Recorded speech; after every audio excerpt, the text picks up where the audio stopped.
Hey YouTube, this is Ben Yessel. I'm just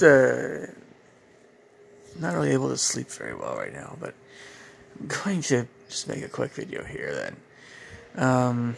And this video is going to be about, since I've been on, at least on YouTube, different sorts of, we'll just say YouTube behaviors, or kinds of people that you're likely to come across depending on what it is you're watching and what you're commenting on, that sort of thing. And some of this is, I try to avoid the obvious stuff. I get into kind of just some things I've observed over time. And I've been on YouTube for quite a while, and I've been using it, more, definitely. Oh, anyway, it's in a way it makes TV a joke, because anyway, there's just so much on YouTube that there's always something to watch on YouTube. And on TV, if you like reruns, or anyway, you get what I'm trying to say. So, but yeah, I'm coming from a place here, like most subjects I talk about on my videos, I'm coming from a place where I do understand the subject quite well. Okay, I might make a part 2 of this. We'll see how it goes. So let's start out with the more aggressive videos and commenters. And considering the majority of people that are probably subscribed to me, I seriously doubt that you guys see this stuff very much. But depending on the nature of the video, it's not an impossibility.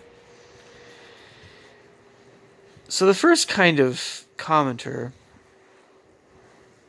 and this is not necessarily going to be always about types of, this is not necessarily going to be about female versus male or different socioeconomic groups or races or whatever. I'm not going to describe these commenters that way. I'm just going to describe them more via their personality or mood. It's a personality or mood kind of thing. So with these more aggressive videos and commenters, you get people that will not stop yapping at you. Doesn't matter. Like when you get to a point where you understand what they're saying, sometimes it's immediately, sometimes you never understand what they're saying. The thing is, this person will never stop responding to anything you say. Yeah, they'll want to win, right? Whatever it is they're talking about. How do most of us deal with that? Ignore them, right? Or we block them or whatever.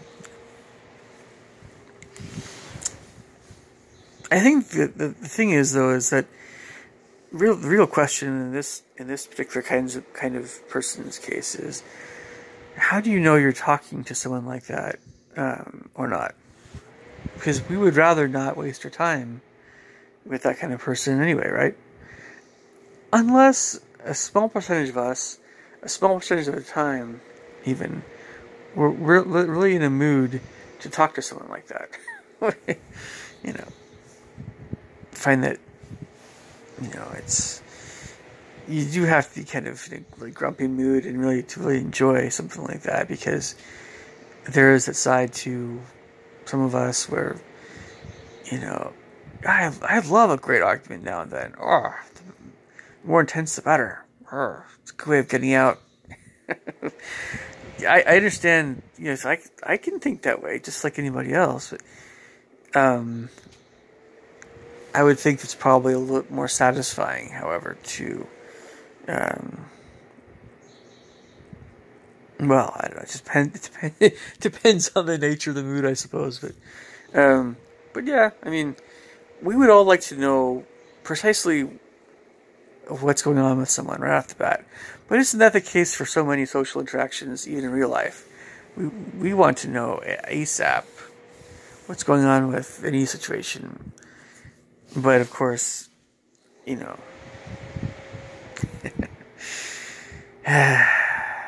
it's always harder to know online because you can't see a person's face or vocal inflection, or you don't, you know. Anyway,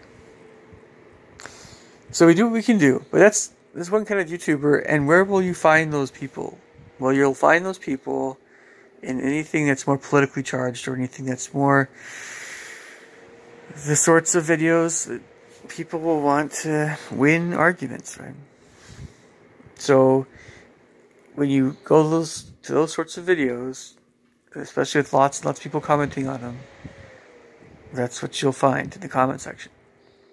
Is you're going to find at some level people like that. So many of you guys probably don't even leave comments on those kinds of videos.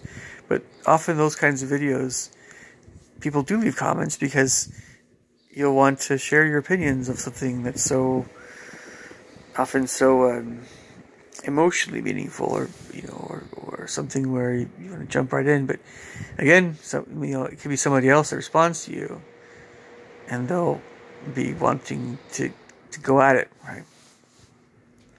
All right.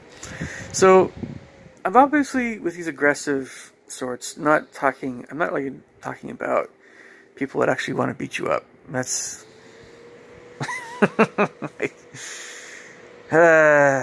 that hardly ever happens, But that's certainly an aggressive thing, and we understand how to deal with that as well. That's actually a much more straightforward thing to deal with.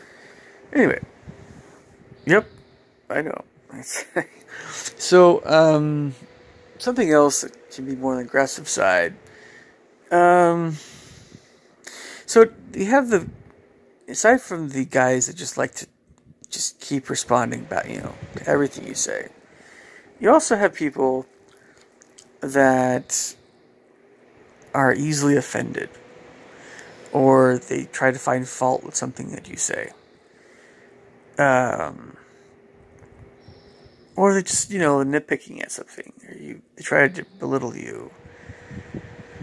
But they're not really after this incessant, thing where they have to win something, some argument in their mind, at least. They're after, because a person who wants to win an argument isn't necessarily someone that wants to tear you down. They might also want to do that, but the person that actually wants to win an argument on YouTube is somebody who just derives a lot of satisfaction from the feeling of winning an argument.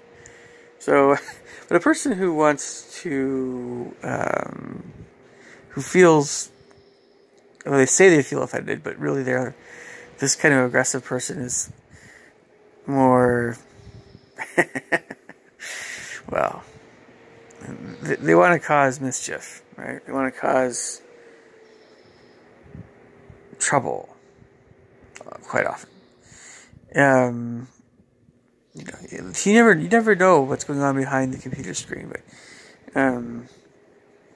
it's like a sport, whether someone's trolling or whether someone is a little bit PO'd, but they're in a really nasty mood, or they just sort of have a more nasty personality overall. Some people are going to only go so far, but they're going to leave a lot of destruction in their wake, right? With those kinds of people, I often find that it's best to nip it in the bud really quick. Cut right to the chase of what it is that they're talking about. And yeah, generally a bit more, much less passive, much more assertive, or even aggressive with those kinds of folks. But I kind of just cut right to the chase of what it is that they're yapping about. And they either immediately apologize and say, oh, I'm sorry. Or they say something like, well, we'll have to agree to disagree. or something like where they're still upset, but they know at least,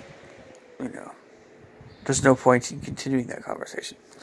Which, I don't always like it, those kinds of things. Believe me, I prefer to have things friendlier, but sometimes. But then there are some other times when you get the impression that they are looking for a fight, But not just in an intellectual sense. Not just something where the guy has to win.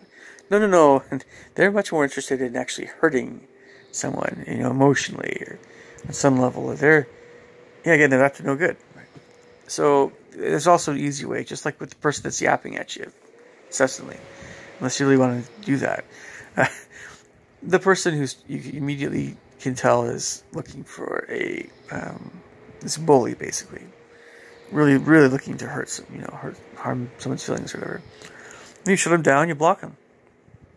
But I think if someone has a legitimate question, or is legitimately ask something that is worth asking, by all means you could answer their question. At least you do it to the point and tactful. You do it. Just sum up your thoughts. Say them, and if they still kind of go at you, then you can get more, whatever. But these are more aggressive types. I think these are the main types. Trolls really don't.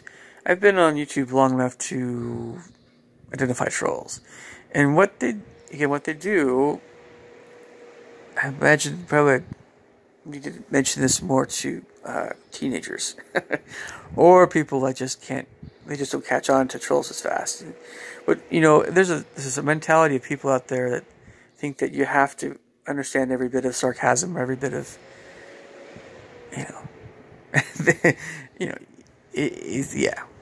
Some people just assume that if you don't get a joke or you don't get trolling, that there's something wrong with you. It's some reason to belittle you. That kind of class of people I've never really enjoyed being around. But, if someone does it in a more lighthearted manner, it's not as big of a deal. There's a lot of people I grew up with that were kind of like this at some level, but it's just a question of how seriously a person is willing to put someone down because of their lack of awareness of apparent trolling, that sort of thing.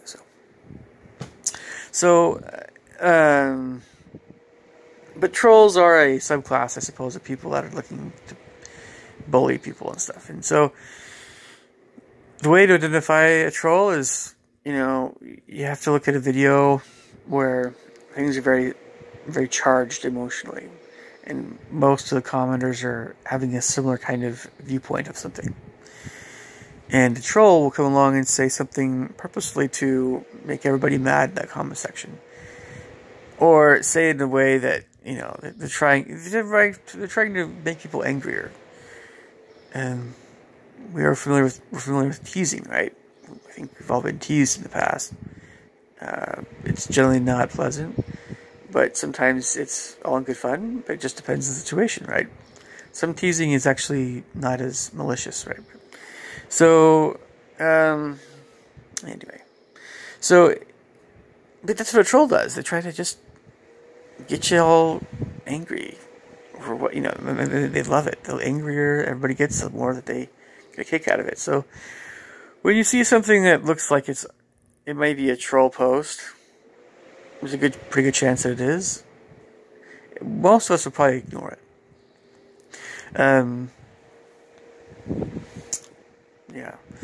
But if you really feel like being a troll yourself, you can troll a troll back. And I don't know.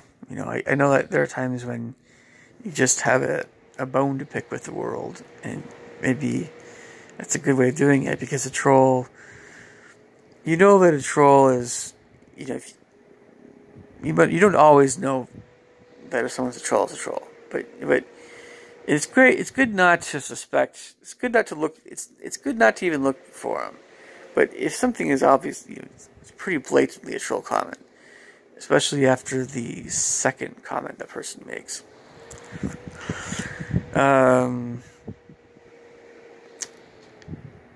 So you can have fun with them or not. But if you have fun with a troll, you have to keep in mind that you're essentially talking. You might be talking to someone who's not a very pleasant person to begin with. So probably don't want to do that unless you really want to. If you get my drift, so. Yeah. Okay, so other kinds of, you know, things and behaviors will come across on YouTube. And, yeah. Maybe not always the most irksome things, but there are, in my experience, there are some people that seem to be on YouTube, other than these more aggressive types. There are people that are, now we're talking about the more pleasant types. I've noticed that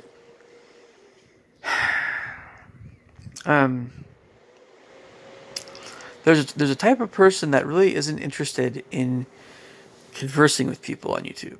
They're not really interested in conversations. They might they might make some videos, but they're not really interested in talking with people. And how, you know, it's like, this is interesting. It can be interesting. There's a lot of different trains of thought here, I suppose. It could be anything from a romantic interest in someone because of how beautiful or handsome they are, or whatever. But there's that whole thing, and then that person doesn't respond back to you and all that stuff. I get that train of thought. There's also people that just are very desirable to talk to in other ways, that seem to be very intelligent or knowledgeable, but they aren't always interested in responding to every question or every, you know, comment. Or something else where someone just has a really fun personality or whatever, and they, you know, you feel hurt if they don't respond back to you. So the kinds of people that, again, leave videos but don't respond to comments, so they don't make video responses that are, you know, helpful that way. Well, if someone wants to leave great videos but doesn't respond back to, you know, things, I actually, my opinion, I don't really have a whole lot of patience for that kind of person, because it depends on the nature of what they're doing. If their videos are more informative and scientific, I'll treat it kind of like a free class. And, you know, a lot of times, it depends on how many comments someone's getting. If it's a smaller channel, or if, it depends on what someone else is doing in their life too. If, you know, it takes time to respond to things, but if it's a really drawn out question and it requires a more drawn out answer, I would understandably feel no obligation for the other person to respond back to me. This is the other thing too about this whole train of thought. It's kind of I don't know if I wouldn't call it a YouTube etiquette or online etiquette thing, but too often we don't fully consider the other person's time, you know, and interests, because we don't know that person, or we only understand very little of them. So it's kind of a, you know, it's like a lot of other things online. We just don't always know what's going on with some other person when we ask them a more in-depth question. But, you know, it's great to get answers to those kinds of, you know, when you get those answers. But I think this is something that merits some further conversation, perhaps, about what should be great ways of interacting with people that leave great videos, but, you know, and we have questions for them, but maybe don't always get to those questions, right? So, but the people that are pretty faces that, you know, I know they trying to get attention by how beautiful or handsome they are, but I think this is probably a bit more of a girl thing. I'm more kind of getting at the beautiful thing, and they just kind of toy with people. Right? I have no patience for those folks online. I haven't had any patience for them to begin with anyway in my life. And so then the question becomes, how do you know if someone is that kind of person that would just toy with, they just want views, right? They just want money, right? That kind of narcissistic thing. How do you know if some, not just a young woman or a woman, but how do you know if anyone's like that? Well, it's the easy way of knowing is if you leave a comment saying, whoa, man, you are just the hottest thing since you're just, smitten by that person, right? And they don't respond back. That's one way of knowing that they're looking for attention and money. And just more views. And who knows what they really want, so, romantically, so. And so the other way, of course, of knowing if someone's just, that kind of person is just looking through the comments. You can see how many comments are being made by different sorts of people, and if that person's responding to any of them, and how they're responding. There's a class of YouTube content creator. Hey, I know I'm singling out women here, but it's just part of it. And I said I wouldn't. I said I'd try to keep this, men and women are the same. But when it comes to this kind of stuff, I just see this less often with guys. It seems to be more of a girl thing. You tell me why, but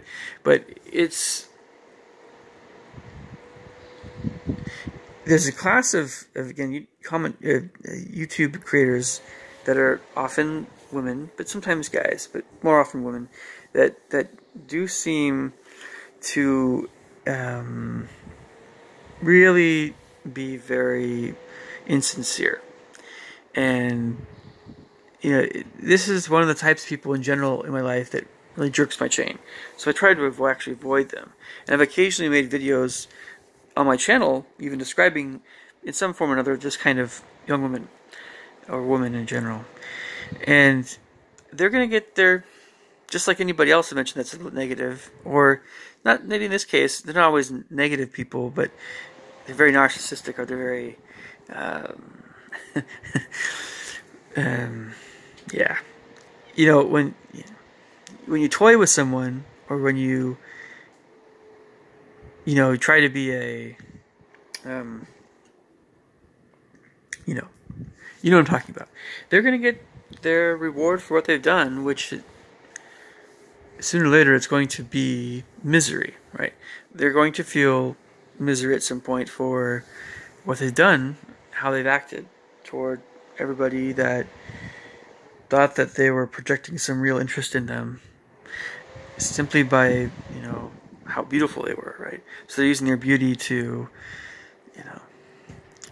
make money and waste the time of a lot of men that were pursuing them. And sometimes it's just, So yeah, that type of YouTube person, I can identify fairly quickly what that person is like. But then getting on to more the pleasant personalities, there are those on YouTube, that are less intelligent, but yet still very kind, sincere, awesome people. There are folks that are sincere and great, but have varying personalities. But it's interesting when you talk to somebody that's very genuine on YouTube. You feel immediately from the nature of their comment what kind of person they are. Kind of like you can actually hear their voice. It's and this is what we try to do online. We try to get a sense of someone's humanity, and so you get better over time. But we all really crave. I still think it's real human interaction. But YouTube is still pretty okay there, especially with videos, sharing videos and that sort of thing.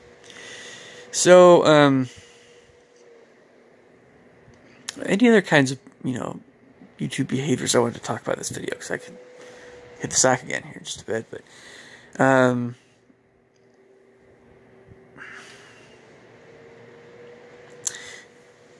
so the big channels I'm often less interested in because if anybody makes videos and they just simply don't ever respond to any comments, it almost defeats the purpose of the nature of YouTube in a way, where you can comment back on videos.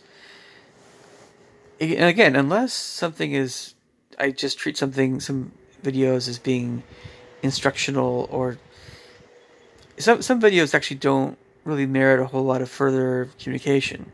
You can just watch it and you're like, okay, I'm good. You know, it's awesome. But so maybe think about this for a bit, guys. We tend to some of us leave comments that are often never responded to. So then you ask the question, well, what was the point of doing that? Well, at least we made the effort. Do we get brownie points in heaven for that? Like, how many unanswered comments have we made?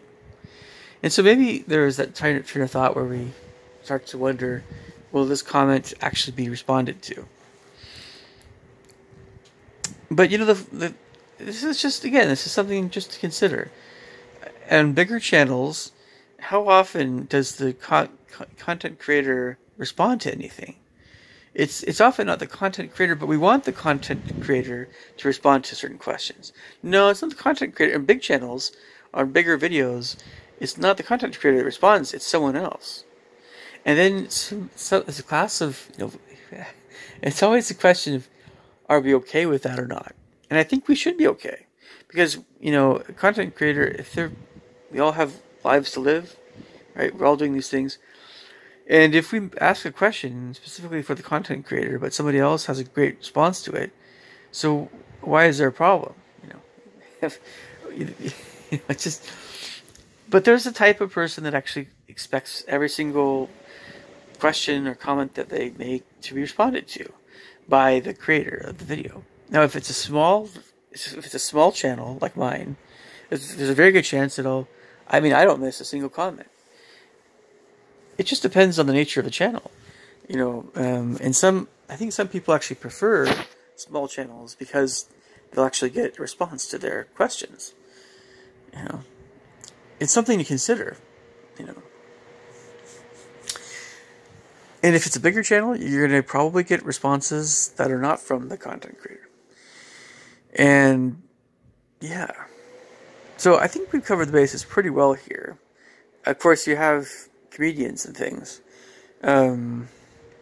It's also interesting, by the way, just seeing YouTube behaviors. It's still very interesting to see how different people from different countries understand others and the whole interaction thing. And it's hard seeing the struggle. You know, it can unite. If you approach that with a sense of humility and kindness toward people from other countries, you know, it helps you want to be more considerate. You know, when you see how hard they're trying to, you know, make some connections on YouTube, you know, get outside of their world a little bit. But you know, along with kind of the cultural ins and outs of what often happens on YouTube, there's the understanding different kinds of humor and different kinds of whatever, you know, personalities and mannerisms and things. And I have a few things again to mention still here. I might make another video about this because this is a deeper subject than maybe a lot of you guys realize. But I'm going to try to avoid cultural generalizations here. But it just so happens to me, but if we're talking about, this is something I've known for the longest time, if you talk to somebody and they sound rather serious and maybe on the sensitive side, personality-wise, I'm not going to say what kind of person I'm thinking of, but maybe you guys can draw your own conclusions. You make a very sincere comment, but it's kindly worded, but it's kind of straight to the point. It can be difficult for that person to, fully understand your response to certain kinds of questions if you don't consider what that person is like and where they are coming from. I know I'm being kind of vague here, but I'm trying to be vague because I'm also trying to not have any cultural stereotypes in my response, my description of this. But going a different direction here, it's also very apparent when somebody is almost callous in their comments and they say what's on their mind, but they don't have any regard for another person's feelings or whatever. But they maybe have another side to them that is a little bit more, happy-go-lucky, and maybe there's something about them that you're like, maybe they're not such a bad person after all. But, and then going a few other directions here. For instance, I've seen, like, the Hispanic laughing, like, ja, ja, ja, ja, ja. And it's the J-A-J-A's, but instead of ha, ha, ha, ha, ha. And I always get a kick out of that. I know I shouldn't because I'm laughing at something that's a cultural or language thing that maybe someone would feel insulted if I laughed at them because they said ja, ja, ja, ja. But it looks like a ja, ja, ja instead of a ha, ha, ha. But this is one of so many things in this whole cultural thing that, it's like you feel like a jerk if you've made some fun of somebody's way of speaking, right? Or social, verbal abilities or cross-cultural skills there. You feel like a jerk if you've made fun of someone that way. Or you laughed at them. And you feel like you've been a good person if you haven't poked fun at their expense. But sometimes I still think you want if something is kind of funny in a cultural context, a cross-cultural confusion, it can be really fun and funny if everybody kind of gets a little bit of kick out of oh, I thought you meant this. Oh, I thought you meant this. Oh, isn't this world so confusing? It's all good. We're all buddies, right? You want these. It's great when you have an interaction with someone on YouTube where it ends positively, and that's one of the reasons why I think we sometimes keep coming back to YouTube, because it's expensive to go to another country, and then you're only in that one country. You're not somewhere else. But again, the best thing is to get out there and meet real people all the time. Of course. Anything else I was going to mention in this video? I think I'm about done. I have only so much time here before my phone cuts me off. So leave me your thoughts and comments below. Catch you guys later. Bye.